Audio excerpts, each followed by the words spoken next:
Okay guys, and so here we are.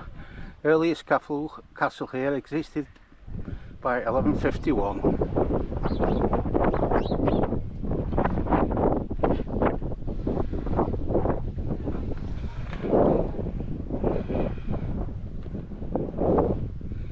Apparently we need to go this way to access the castle via the old bridge.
Okay guys, here we are at what I'm assuming is the old bridge. Cobblestone bridge. But this are the horse's feet. And they was climbing over it. I'm assuming that that's the moat for the castle. I don't like falling that. All sorts of diseases.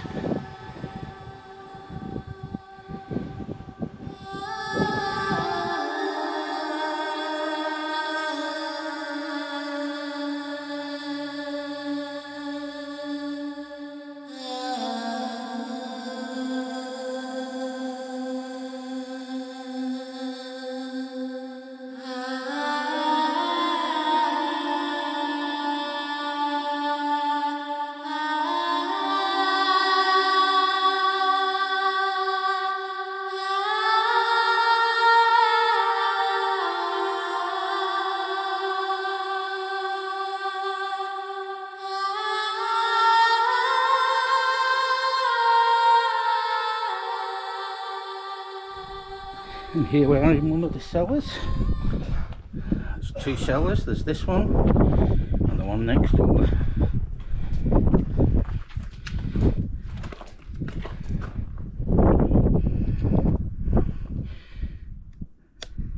That cellar appears to have a window, I think. No, it probably doesn't actually.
Okay guys, we have some writing on this stone. JRW, I think that's an E, ST, so west. No idea what that says. That says 82. So, which 82 it is, I've no idea. It appears to have been carvings, now whether it's graffiti or whatever, I have no idea.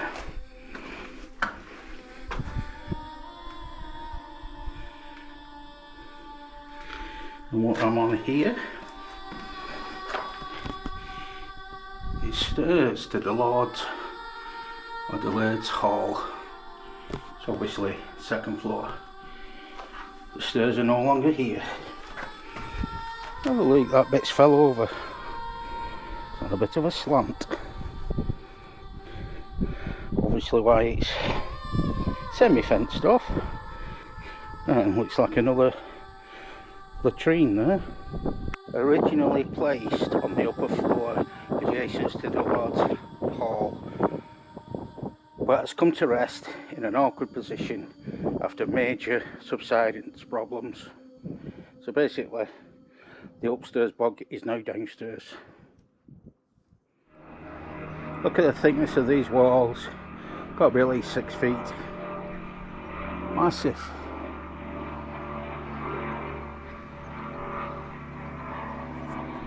I think I'm right in saying that that's a Gothic arch over there, which is obviously what led into the Laird's Hall when it was still in existence. You can see the cutouts in the wall, which would have probably supported the upper floor.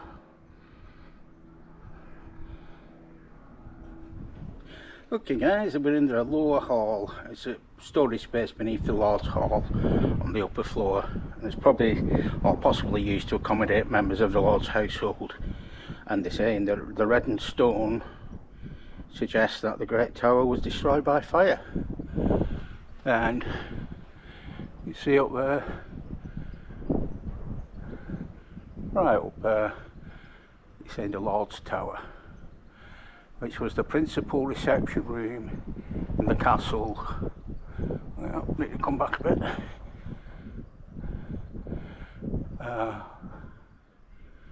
Traces of the great fireplace are visible to the right of this plate.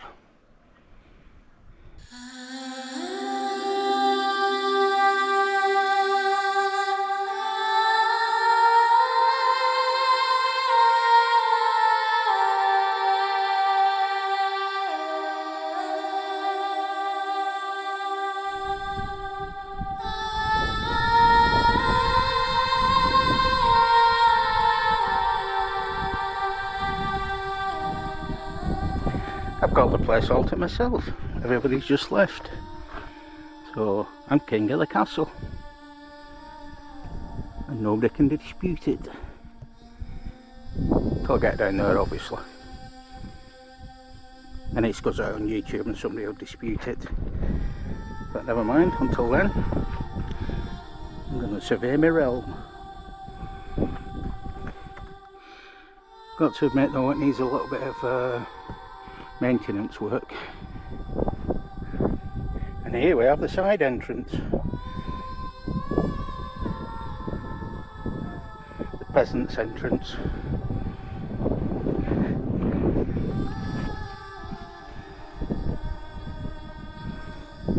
So they have more than one entrance from in the side.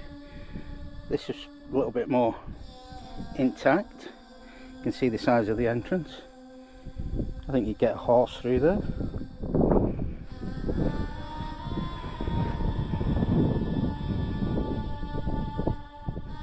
Okay guys, this is the curtain wall, which is a defensive wall around the bailey.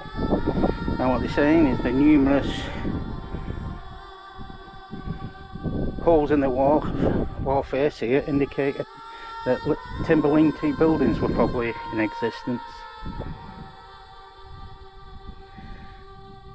I wouldn't think that that's at the maximum height of what they used to be. That's pretty low. And shimmy over that one. Well, or I could have done it if I was younger.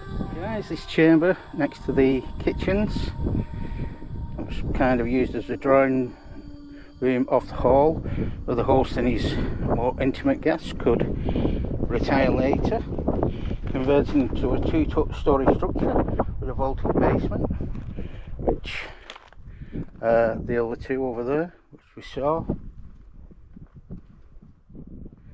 and an upper floor reached via the staircase that you can just see the bottom of there. So obviously there's a much larger structure, stairs to nowhere.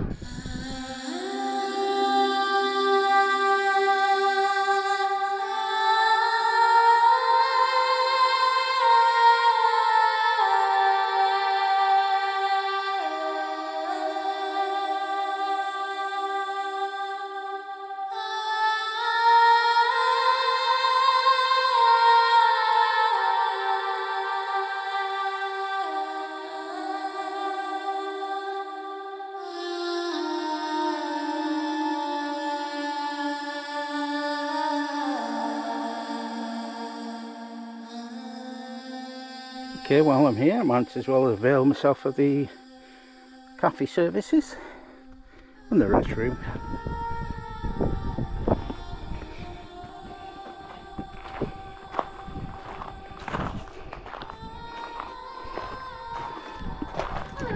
Hi there, how are you? Fine, thanks. Yourself? I'm not bad, thank you. Good. What can I get for you? Well, I shall have a breakfast tea. Breakfast tea.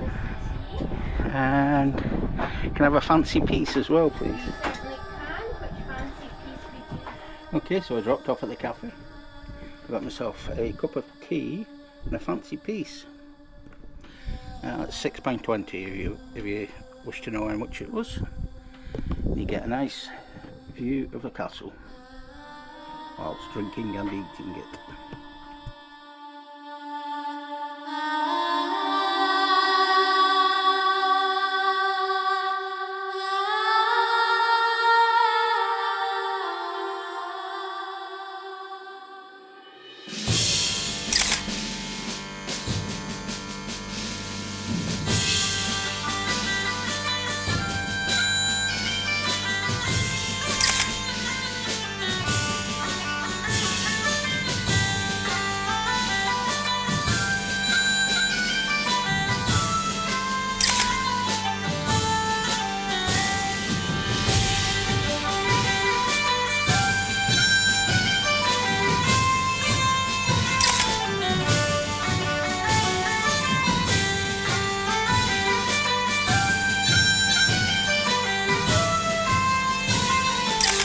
This medieval stronghold of the Moray family, one of Scotland's finest motte and bailey castles.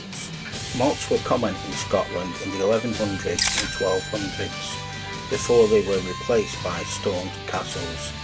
They were fortifications usually consisting of wooden keep on the top of an artificial earthwork mound. Some also had an enclosed courtyard or bailey containing additional wooden buildings protected by a ditch and palisades.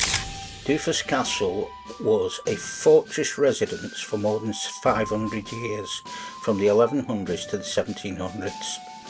The stone castle we see today was built in the 1300s, replacing an earlier timber fortress. Once one of the strongest castles in Scotland, it was reduced to a decaying ruin by the time of its abandonment in 1705.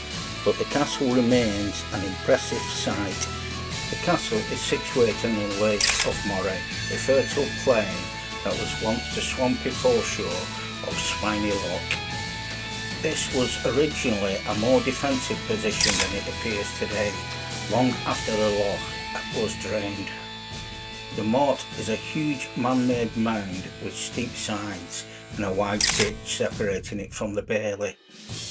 The whole site is enclosed by a water-filled ditch, which is more a mark of its boundary than a serious defensive measure. Duffus Castle was built by a Flemish man named Freskin, who came to Scotland in the first half of the 1100s after an uprising by the men of Moray against David I in 1130.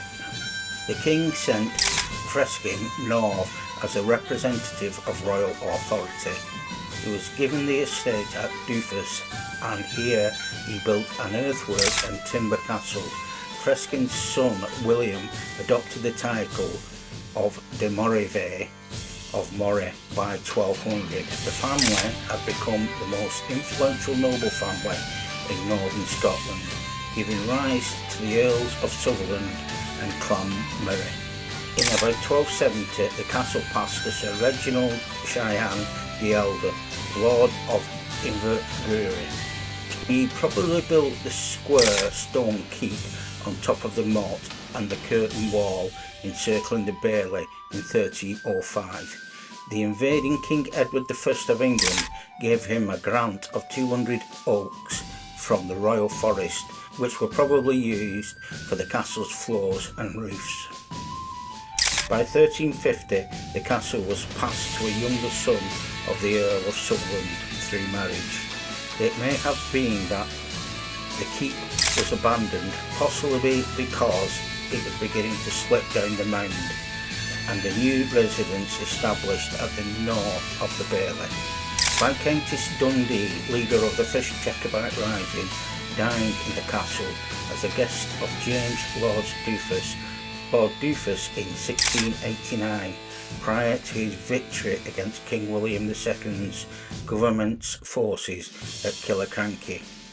Soon after Lord Duffus moved to the nearby Duffus House, the castle quickly fell into decay.